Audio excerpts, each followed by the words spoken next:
Die geloof waardeur ek lewe, saamgestel uit die geskrifte van Ellen White. Leef terwyl jy 'n kans het.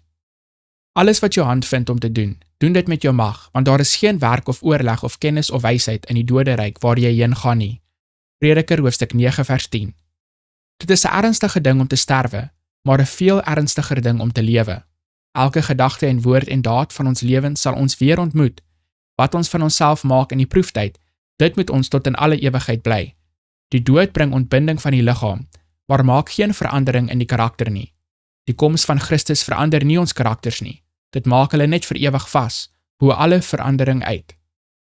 Ek doen 'n beroep op die lidmate van die kerk om Christene te wees, om Christagtig te wees. Jesus was 'n werker, nie vir homself nie, maar vir ander. As julle Christene is, sal julle sy voorbeeld navolg. Ontwaak, ek smeek julle uit die slaap van die dood. Dit is te laat om die krag van brein, been en spiere aan selfsug te by. Laat die laaste dag julle nie sonder hemelse skatte vind nie.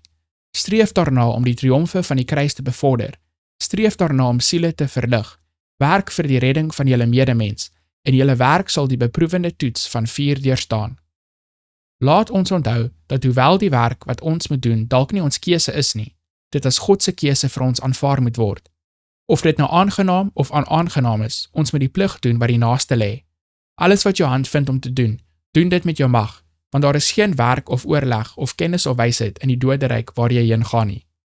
As die Here wil hê dat ons 'n boodskap na Ninive moet bring, sal dit nie vir hom so aangenaam wees as ons na Joppe of na Kapernaum gaan nie.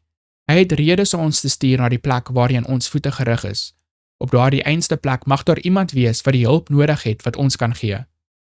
Wat ook al die werklyn is waarin ons betrokke is, die woord van God leer ons, wees nie traag in die ywer nie, wees vurig van gees, dien die Here, Romeine hoofstuk 12 vers 11, omdat julle weet dat julle van die Here die erfenis as vergelding sal ontvang, want julle dien die Here Christus. Kolossense hoofstuk 3 vers 24.